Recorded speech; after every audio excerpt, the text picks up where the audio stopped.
நம்ம இல்லத்திற்கு உங்களை அன்போடு வரவேற்கிறேன். இன்றைக்கி நம்ம இல்லத்தில் பார்க்கக்கூடியது ஒரு ப்ரான் பிரியாணி ரெசிபி தான். ரொம்பவே ஈஸியான மெத்தடில் குக்கரில் எப்படி சுலபமாக செய்யலாங்கிறத பார்க்கலாம். தேவையான பொருட்கள் எல்லாம் ரெடியாக இருக்குது. நம்ம இதை லஞ்ச் பாக்ஸுக்கு சூப்பராக செஞ்சு கொடுக்கலாம். முழுமையாக வீடியோவை பாருங்கள். இப்போ நான் ஒரு இறால் எடுத்து வச்சுருக்கேன். அதாவது 1/2 கிலோ அரிசிக்கு நான் செய்கிறேன். 1/2 கிலோ அரிசியை நான் ஃபஸ்ட்டே ஊற போட்டுட்டேன். நல்லா கழுவிட்டு பாஸ்மதி ரைஸ் தான் எடுத்திருக்கேன்.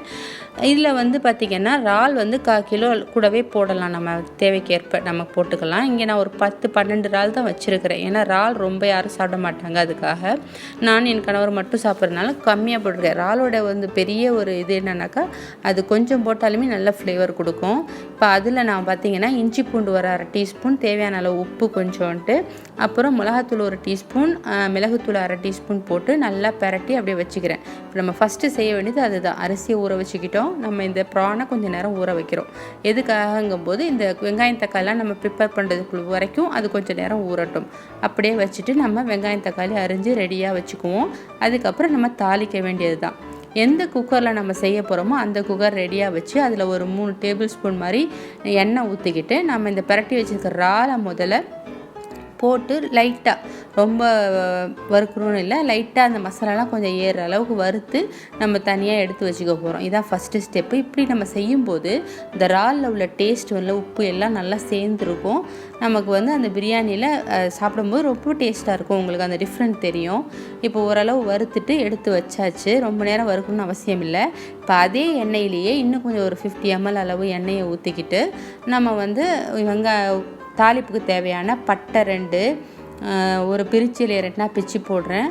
அப்புறம் கிராம்பு ஒரு 4, ஏலக்காய் ஒரு 3, ஒரு அன்னாசிப்பூ சின்னதாக அதை போட்டு வர அதை கொஞ்சம் இது பண்ணிவிட்டு நம்ம அரிஞ்சு சைஸ் பண்ணி வச்சுருக்கிற வெங்காயத்தை அதில் நம்ம சேர்க்க போகிறோம். ரொம்பவே நல்லாயிருக்கும் இந்த மாதிரி செய்யும்போது. அந்த வறுத்த அந்த ஃப்ளேவர், அந்த இறாலோட ஃப்ளேவர்லாம் அதில் இருக்கும்.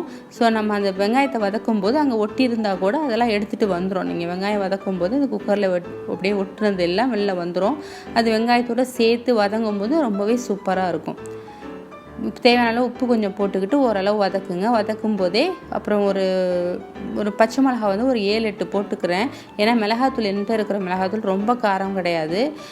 அதனால் நான் அதை ரொம்பவும் போட முடியாது இல்லையா, அதனால் பச்சை மிளகா காரத்தை தூக்கலாக நான் போடுறேன். உங்கள் காரத்துக்கு தகுந்த மாதிரி நீங்கள் மிளகாத்தூளோ மிளகாவையோ நீங்கள் கூட்டி குறைச்சி போட்டுக்கலாம். இப்போ அது கொஞ்சம் 1 நிமிஷம் வதங்கினதுக்கு அப்புறமா நம்ம அரிஞ்சு வச்சுருக்க தக்காளியை சேர்க்குறோம். தக்காளி, இஞ்சி பூண்டும் ஒரு 2-2.5 டீஸ்பூன் சேர்த்துக்கலாம். ஏற்கனவே கொஞ்சம் 1/2 டீஸ்பூன் சேர்த்துட்டோம் இல்லையா, அதனால் 2 டீஸ்பூன் போதுமானது. இதுக்கு ரொம்ப இஞ்சி பூண்டு தேவைப்படாது. பார்த்திங்கன்னா தக்காளியும் நம்ம சேர்த்தாச்சு. இதுவும் ரொம்ப நேரம் வதக்கணும்னு அவசியம் கிடையாது. ஓரளவு கொஞ்சம் அந்த மசிய ஆரம்பிக்கிற போது அந்த வெந்து ஆரம்பிக்கும் இல்லையா, வேக ஆரம்பிக்கிற அந்த ஆரம்ப கட்டத்தை வரைக்கும் நம்ம கொஞ்சம் நேரம் வதங்க விடுவோம். அந்த மாதிரி வதங்கும் போது மசாலா ரொம்பவே நல்லாயிருக்கும். இப்போ அதோடு சேர்த்து கொஞ்சம் மஞ்சத்தூள் ஒரு 1/2 டீஸ்பூன். ஏன்னா மிளகாத்தூள் நான் ரொம்ப அந்த கலராக தெரியக்கூடாதுங்கிறதுக்காக அந்த மஞ்சத்தூள் போடுறேன். நீங்கள் அவங்க இதுக்கு பார்த்துக்கோங்க, அது ஆப்ஷனல் தான். மிளகாத்தூள் நான் ஒரு 2 டீஸ்பூன் போட்டுக்கிறேன். போட்டுட்டு நான் இந்த மாதிரி நல்லா கொஞ்சம் நேரம் வதங்க விடுறேன். 1 நிமிஷம் அப்படியே விட்டுட்டு அப்படியே மூடி போட்டு நான் கொஞ்சம் நேரம் அப்படியே விட்டுற போகிறேன். அதுக்கப்புறமா எடுத்து நான் கரம் மசாலா ஒரு 3/4 டீஸ்பூனும், அடுத்து தயிர் நல்லா ஒரு 2.5 டேபிள் ஸ்பூன் அளவு தயிர் நல்லாவும் சேர்த்து அதையும் நல்லா மிக்ஸ் பண்ணி விட்டு நான் ஒரு 2 நிமிஷம் அப்படியே விட போகிறேன்.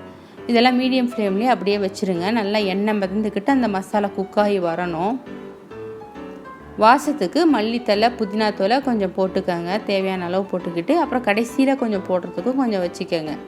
இது எல்லாமே நம்ம பிரியாணிக்கு நம்ம யூஸ்வலாக செய்கிறது தான். பட் குக்கரில் இந்த மாதிரி எல்லாம் செய்யும்போது ரொம்பவே ஈஸியான மெத்தட் இது. நம்ம சுலபமாக செஞ்சிடலாம். காலையில் குழந்தைங்களுக்கு ஸ்கூலுக்கும் இந்த மாதிரி செஞ்சு கொடுத்து அனுப்பலாம். இப்போ பாருங்கள், நான் ஒரு மூடியை போட்டு நான் ஒரு 2 நிமிஷம் அப்படியே நான் வைக்கிறேன் அந்த மசாலா குக் ஆகிறதுக்காக. அதுக்கப்புறம் பாருங்கள், நல்லா எண்ணெய் மிதந்துக்கிட்டு சூப்பராக இருக்குது பாருங்கள். மசாலா ஓரளவு குக் ஆகிடுச்சு. இப்போ மறுபடியும் நம்ம வறுத்து வச்சுருக்கிற இறால் இதில் ஆட் பண்ணி இன்னும் ஒரு 2 நிமிஷம் அப்படியே வைக்க போகிறோம். ஏன்னா அதோடைய ஃப்ளேவரும் நல்லா கொஞ்சம் இறங்கணுங்கிறதுக்காக. இது கொஞ்சம் நல்லா அப்படியே நம்ம மூடி போட்டு இது பண்ணிவிட்டு நம்ம அந்த கோப்பையிலேயே தண்ணி அளந்து ஊற்றிக்குவோம். அப்புறம் 2 டம்ளர் அளவு வருது 1/2 கிலோ. அந்த அரிசிக்கு நான் எவ்வளோ தண்ணி தேவையோ, இப்போ நான் பார்த்திங்கன்னா மொத்தம் ஒரு 3.25 அளவு தான் தண்ணி ஊற்றிருக்கேன். இந்த மசாலா வேறு இருக்குது இல்லையா, 3.25 அளவு மாதிரி தான் ஊற்றிருக்கேன் டம்ளரு. உப்பு சரி பார்த்துட்டு நான் உப்பு கொஞ்சம் பத்தாதனால உப்பையும் நான் சேர்த்துக்கிட்டேன். இந்த டயத்தில் வந்து உங்களுக்கு லெமன் புளிப்பு வந்து எனக்கு தக்காளி தயிரோட புளிப்பு எனக்கு போதுமானதாக இருந்துச்சு. உங்களுக்கு இன்னும் கொஞ்சம் புளிப்பு தேவைப்பட்டுச்சுன்னா லெமன் ஒரு பாதி பழத்தை புழிஞ்சிக்கோங்க. அவ்வளோதான். மசாலா கொஞ்சம் நேரம் மூடி போட்டு நம்ம வந்து அதுக்கப்புறம் தண்ணி சேர்த்துற போகிறோம். தண்ணி சேர்க்குறப்போ எடுத்தது எனக்கு வீடியோ கட் ஆகிடுச்சு, அதனால் அது காட்ட முடியல. இப்போ நான் தண்ணியை சேர்த்து அது லேசாக கொதிக்க ஆரம்பிக்கும் போது நான் ஊற வச்சுருக்க அரிசி தண்ணி வடிகட்டி நல்லா அதை நான் அதில் சேர்த்துட்றேன்.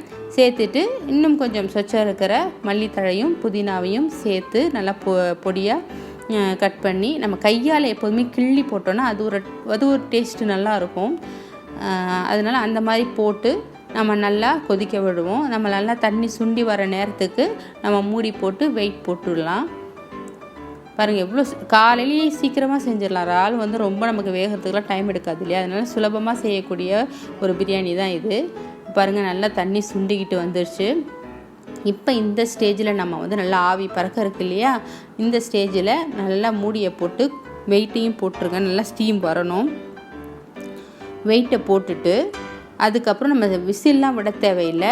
வெயிட்டை போட்டு கொஞ்சம் அந்த ஸ்டீம் இருக்கான்னு செக் பண்ணிக்கோங்க. ஸ்டீம் இருந்துச்சுக்கும் போது அப்போ சிம்மில் வச்சு கரெக்டாக 8 நிமிஷத்தில் குக்கரை ஆஃப் பண்ணிவிட்டு அப்படியே அந்த அடுப்புலேயே அப்படியே வச்சுருங்க. சூட்லேயே இருக்கட்டும். கொஞ்சம் நேரம் சென்று ஒரு 5 நிமிஷமாவது மினிமம் இருந்துட்டு அதுக்கப்புறம் வெயிட்டு ரிலீஸ் ஆனதுக்கு அப்புறம் திறந்து பார்த்தோன்னா சூப்பராக பொலன்னு அடி வரைக்கும் ஒரு சோறு கூட நீங்கள் ஒட்டி இருக்காது. அடி வரைக்கும் செவக்காமல் சூப்பராக வந்திருக்கும். பொலன்னு அருமையான பிரியாணி ரெடி ஆகிடுச்சு பாருங்கள். ரொம்பவே டேஸ்ட்டாக இருக்கும். இப்போ பார்த்தீங்கன்னா இந்த அரிசிக்கு நம்ம இன்னும் கொஞ்சம் இறால் போடலாம், ஆனால் நான் கம்மியாக தான் போட்டிருந்தேன். ஆனாலுமே சாப்பாடு செம்ம டேஸ்ட்டாக இருந்துச்சு. எங்கள் வீட்டுக்காரரும் நல்லா இருக்குன்னு சொன்னாங்க.